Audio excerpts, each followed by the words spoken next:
You have no free will. And what are the real life implications of that? This is Jürgen Rasmussen.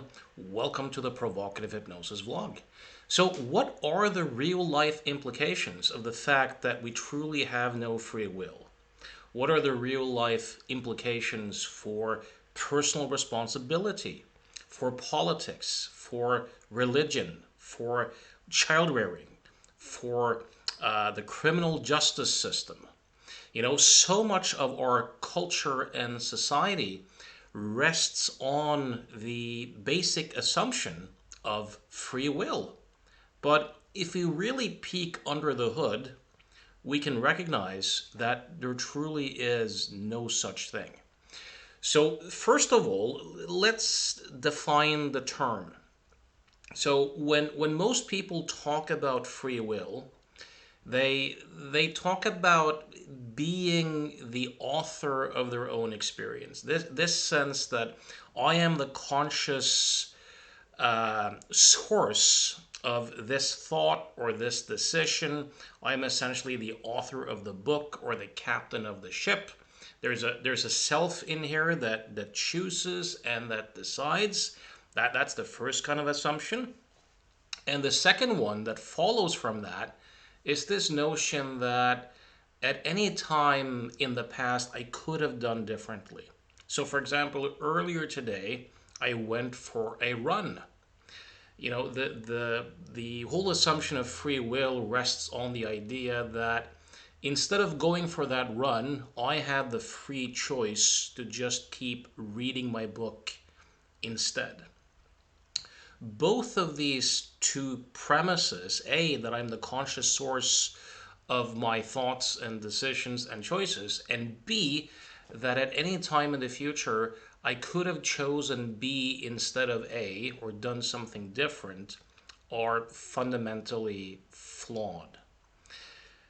Now, here's an interesting thing to think about. If we truly had free will, then we could choose to be happy virtually all the time. Meaning that if you came home and you found your husband or your wife in bed with your best friend, you could choose to be happy about that.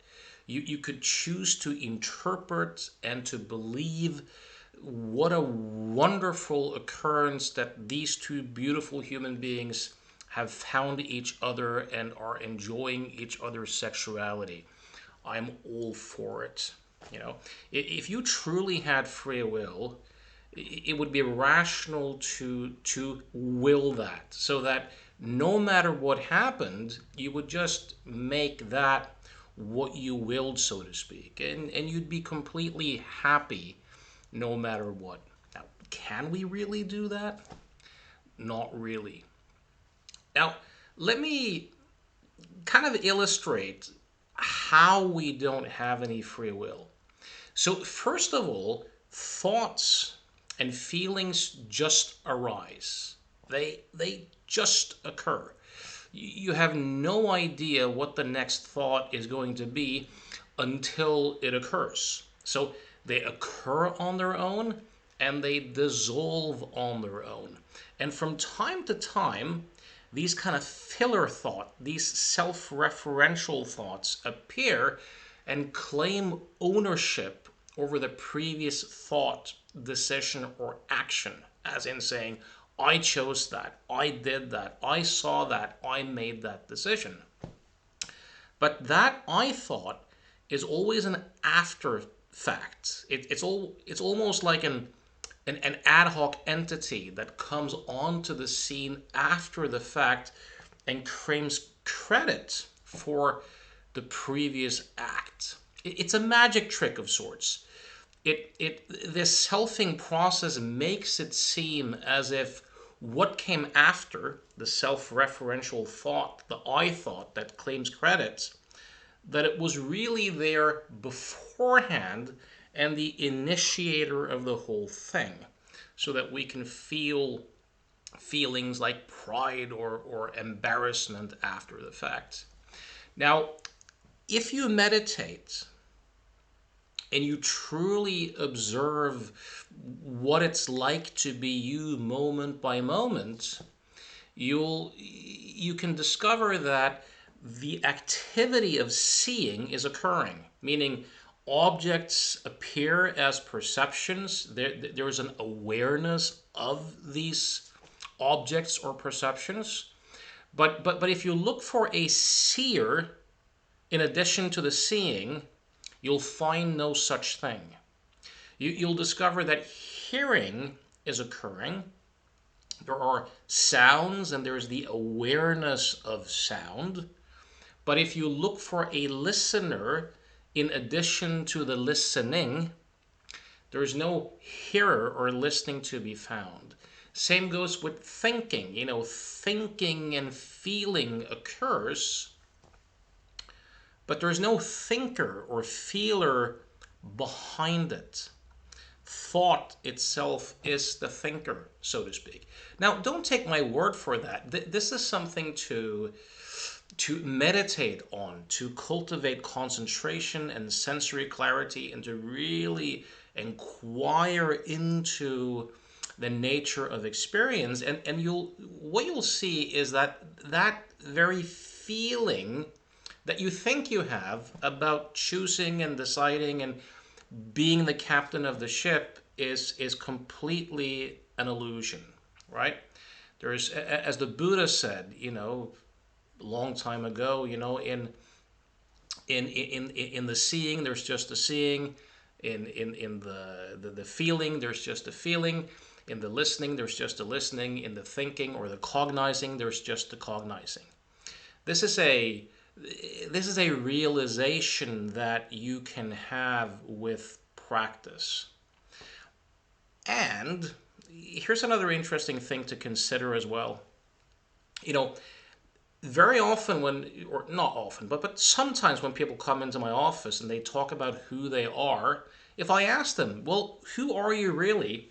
They always refer to their body or their personality tendencies. Like, I'm an extrovert, or I'm an agreeable person, or I'm a kind person, or I'm very honest, or I have a lot of grit, or, whatever they may say.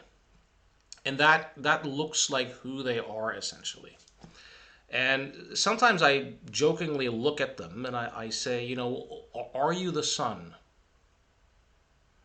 And you almost always see this flash of fear and concern in their face, where they think, oh shit, this Rasmussen guy, he's got to be a hippie, or he's one of these nutty tree huggers, or like, what the hell am I doing in this crazy person's office? I say, oh, just relax, I'm not one of those types. But I mean it seriously. Are you the sun? And they often smirk or laugh and they go, of course not. I say to them, well, if we could take something away and you as an organism, say, remain, then whatever we took away can't be essential to you. So if someone says, I like ice skating, or I'm a good cook, or I'm a police officer, during the times when they don't do the police work, or if they quit the police force, they as an organism still remain. So the police work is not essential to what they are, even if they don't do cooking or ice skating. And I'll ask them, are there ever times when you're not extroverted, where extroversion is not, there? You just read your book, or you just spend some time alone and you're content. And they say yes. Well, do you as an organism or as a being dissolve? They go, no. Okay, so we could take away the extroversion and you still remain. Or if they say that they're a compassionate person, are there times when you are cruel or indifferent, or even display and experience schadenfreude, and they go, yeah. Say, well, at those times you're not compassionate. But you as a mind-body organism, or even as being, still remain. But if we took away the sun or the oxygen, then what you call you would instantly vanish. So the spiritual teacher Adyashanti has a very nice illustration of this in one of his books. He talks about, how in school we might teach our kids that, look, there's a tree, and the tree is dependent upon soil and sunlight and oxygen and rain to thrive and to flourish.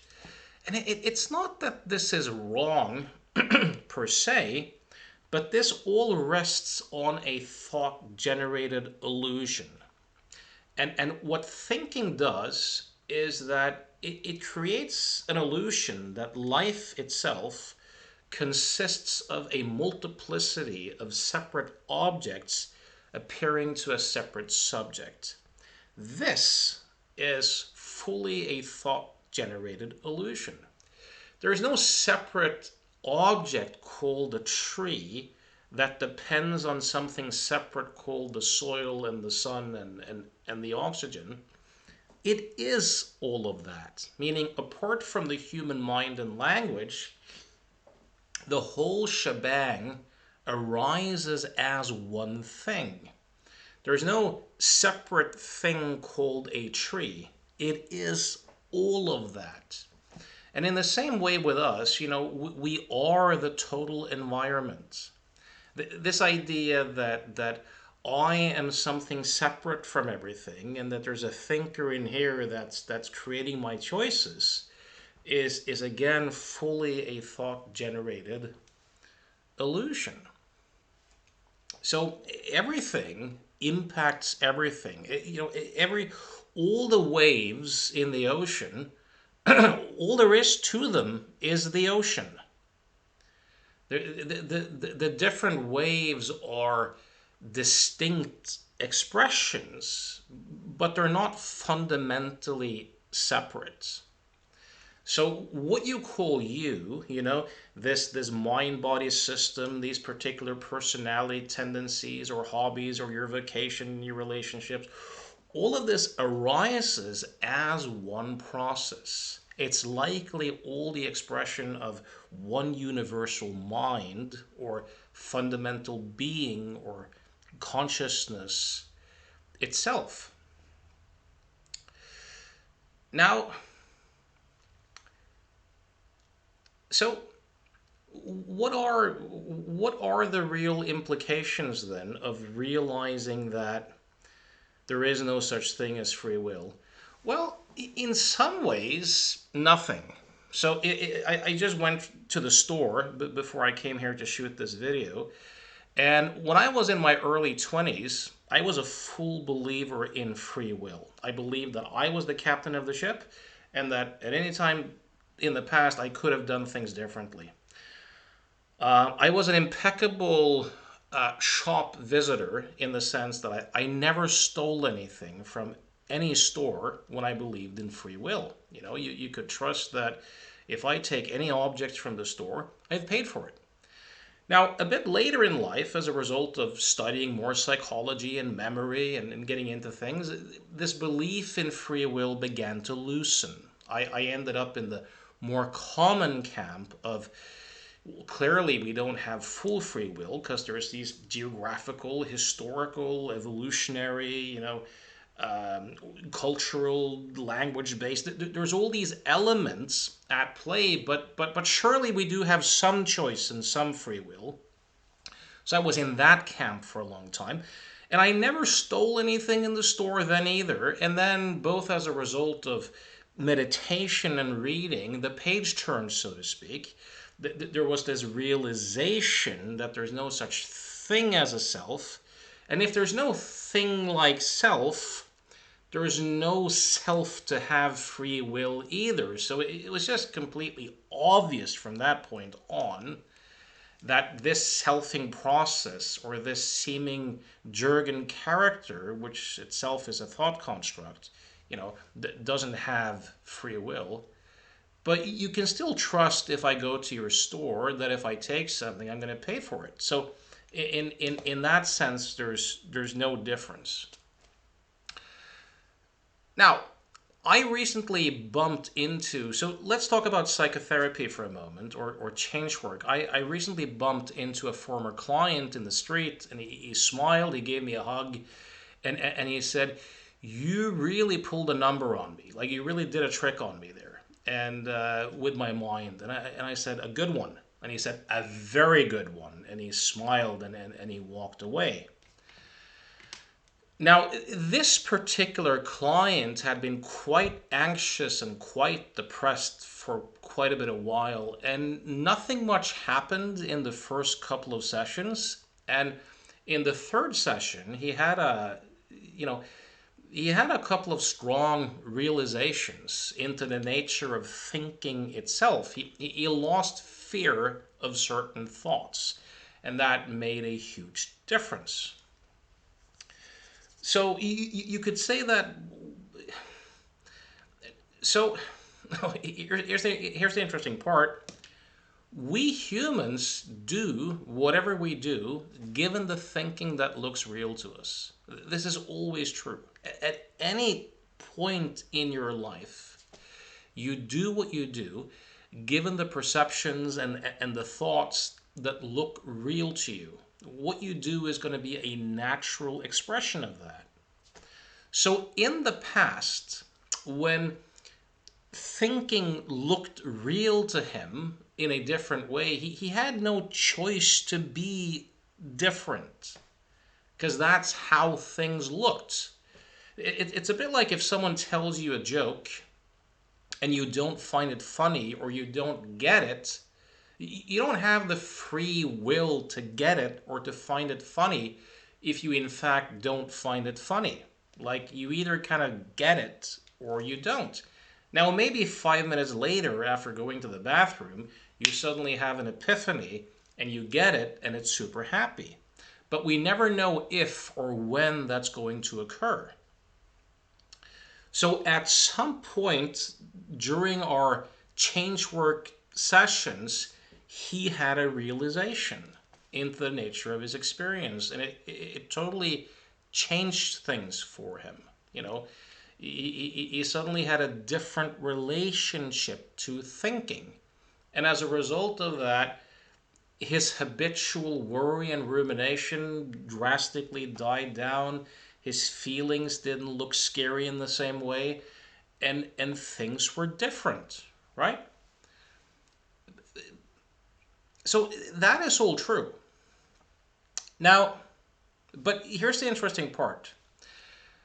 The fact that it ever occurred to him to seek me out to help him just occurred. The fact that whatever I told him on the phone when we contemplated working together, the very fact that that resonated with him just occurred. Nothing much seemed to happen in the first couple of sessions, but the fact that he had a realization and saw something different just occurred. And that's the reality of it. So at any time, people are doing whatever they're doing based upon the thinking that looks real to them. So, for example, if I work with someone who says that, I went to fly last Tuesday, but I got so scared that I actually turned around, from the aircraft and went home from the airport. The idea that they could have done differently is nonsense. Because given the thinking that looked real to them, that's what made sense to them to do. Even parents who hit their kids, at the moment of doing it, given the thinking that looks real to them, that's what they're going to do. And if they suddenly have an insight or a realization or their thinking changes to the point where it no longer makes sense to do that, they're going to behave differently.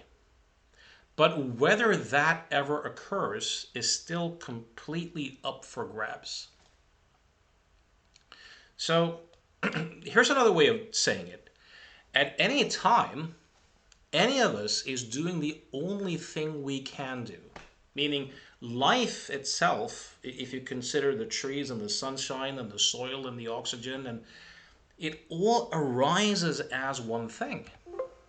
So life arises, and sometimes what also arises after the fact is a story that things should have been different, or I could have done differently. So let's say that you're in a car accident. You drive your car into another car, or you end up into the ditch, and then the thought occurs, you idiot, you should have taken a left turn. All of that just occurs. The idea that you could or should have done anything different is complete fantasy. It couldn't have been that way. But ironically, those stories also just occur.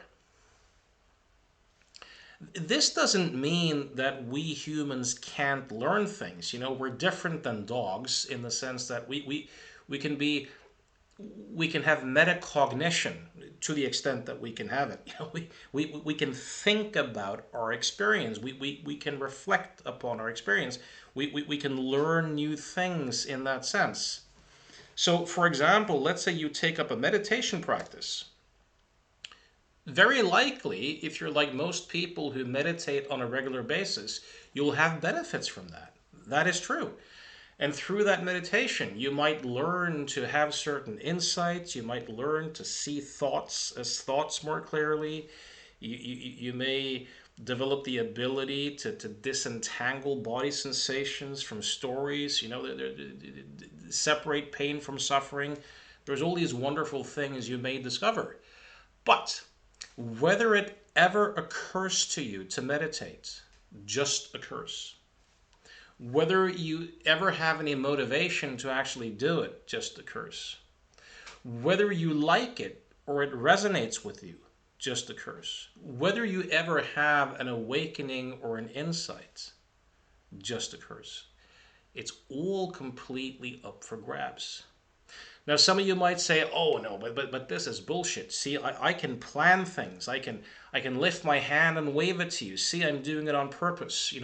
I can make things happen. I have intentions." Now, it's useful to differentiate between voluntary and involuntary actions. As Sam Harris often has said, if someone runs you over with their car, it makes a difference to know whether it was an accident or whether they had planned to do it, because that gives you information about what they're likely to do in the future. But the trick to realize is that intentions also just appear. You have no idea what intentions you have until they occur. So whatever intentions or plans or motivations you have, there's no more free will involved in those either. Now, you might, ask the question, well, what about personal responsibility? And here I disagree with people like Robert Sapolsky, who talks about, that it's so, in his book, Determined, and in lectures on YouTube, he talks about how we really shouldn't hold people responsible for things because fundamentally they're not responsible. But here's the thing, responsibility is a social contract. So if you and I, work together, or if I buy your house, or if you sign up as my client, we might sign a contract. We have certain, I'm responsible for fulfilling my promises. That's part of the social game. If I go to a store and I want to leave with an object, I have to pay for it. That's just part of the social contract. Now, the person who steals really couldn't have done anything different. That is true. But here's also the thing. The fact that I tell you, or someone else tells you, or that we tell each other, you can improve, you can do differently. there are certain standards for you to live up to. That information is part of the web of information that your next action arises or emerges out of. So the very fact that we hold each other accountable and that we give each other feedback and attempt to persuade each other and have incentives, these are all factors. Again, these are all factors that are part of the web of factors that the very next action emerges out of. So I have to, in that sense, preach personal responsibility to my clients, and they have to hear it, however they hear it. And that emphasis is part of the process, and it's going to influence the process. It's a bit like in any complex system, you don't know whether you could take out any element of that system without the element completely changing. So, for example, if you contemplate you listening to this talk I'm giving on YouTube and me giving it, hadn't my great grandmother been at the docks in a city in Norway while my great grandfather, arrived from Denmark at that particular day more than 100 years ago, this conversation wouldn't exist. And we don't know if we could have taken out any event on my side or your side without everything completely changing, right? So if you go see a therapist, they're going to hold you accountable, responsible, help you work on your boundaries and your expectations and change your relationship to your thinking. And that input is part of, again, the factors that everything evolves out of. And, victimhood makes no sense because no one else has any free will either. So if I promise to paint your house and I take your money and I don't show up, I'm responsible. I'm going to have to pay for that or do prison time or, whatever it might be. So personal responsibility, in my view, is still as important. And when people like Robert Sapolsky argue against it, I wonder, well, if I'm not in a contract or in an interaction or in a work or relationship environment, if I'm not responsible, someone else is going to have to pick up, my responsibilities. And they don't have any free will either, So, for those who have a lot of trust in government bureaucrats, they don't have any free will. To me, that line of reasoning doesn't make any sense. Now, in terms of parenting, then, there are age appropriate, kind of demands that you can put on your children. So, for example, a few years ago, I drove my daughter and a few of her friends to school. There was a lot of snow, and I made a mistake, and I crashed into another car. And my daughter and her friends, said, whose fault was that, and who's going to have to pay for it? And I said, it was my fault. I'm going to have to pay for it. It's true that given that the whole thing just arose, it's also true that given the perceptions and thinking that looked real to me, I couldn't have done anything else, including the sentence that appeared that said, you should have stopped the car, you idiot. That is all true. But it's still my responsibility as part of a social contract to pay for it if I screw up someone else's car. Like, that doesn't change anything. And of course, we humans also act on and operate from incentives. And some people won't be able to do it. And that's just the reality of it.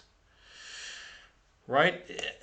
Sapolsky argues against meritocracy, this idea that, no one deserves any more. And it's right in one sense, because if you're a person who is ethical or hardworking or conscientious, or you have a high IQ and you contribute, valuable things, versus the low IQ, pedophile, serial child molester who's a parasite and who lives on welfare based upon psychiatric diagnosis.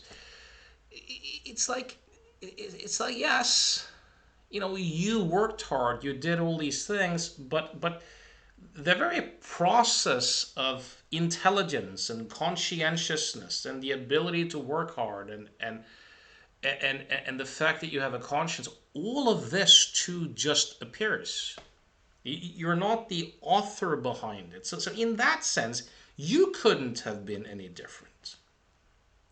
And the child raping pedophile, as heinous as his crimes are, he could not have been any different. You can't really claim credit for not being that person.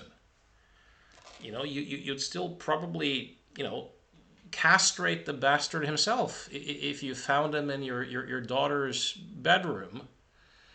You know, that doesn't necessarily change, but simultaneously, if you realize that things couldn't have been different, then both feelings like pride, shame, resentment, guilt, hatred, these sorts of feelings lose a lot of their power.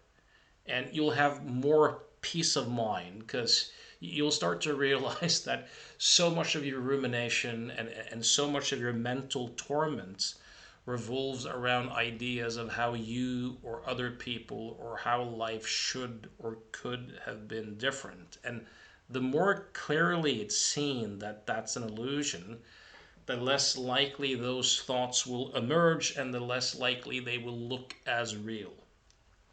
So that is a big part of. Now, again, going back to child rearing, your particular child. I remember I had a discussion with my daughter once, where she said, "But Dad, what am I responsible for?" And I thought, okay, you're responsible for your behavior. And then a few days later, she came home from school, and she had this friend who used to imitate what she did. So my daughter pretended to bite my shoulder, and I pretended it to hurt. And the friend didn't realize that the whole thing was a game. So she imitated it and actually bit my other shoulder. And I got angry, and I said to the friend, that's food. And this is an arm. And I saw my daughter smiling at me, and she said, I'm not responsible. I didn't do it. And I realized, she's reached a point of mental sophistication, if you will, where I can hold her responsible for more stuff. I can hold her responsible for her intentions and how she communicates and how she kind of sets things up. So you could say, as a result of learning in life, we can develop more meta-cognition, more capacity to think about how we think or have perspective on our feelings, and this makes it easier often to work with an adult or many adults compared to many teenagers, because a lot of teenagers, they have thoughts, they have feelings, but they often have less of that kind of metacognition going on. And if someone develops that metacognition, they have more flexible maps. They have a different relationship to thoughts and feelings. There's more freedom in that. But there's no more free will. That's the whole point. Now, finally, let's look at religion and politics really quick. A lot of the. So if you start to realize that it's all one thing, it's the human mind that creates these categories of inside and outside and me in here and the world out there.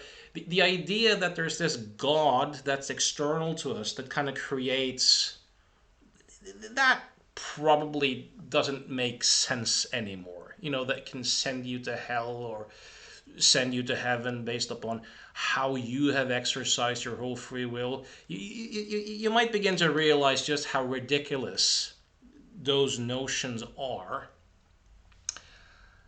And this idea that there's an infallible, all-knowing, all-loving God, because when people often object, the religious people go, "Oh, but you see, human beings have free will.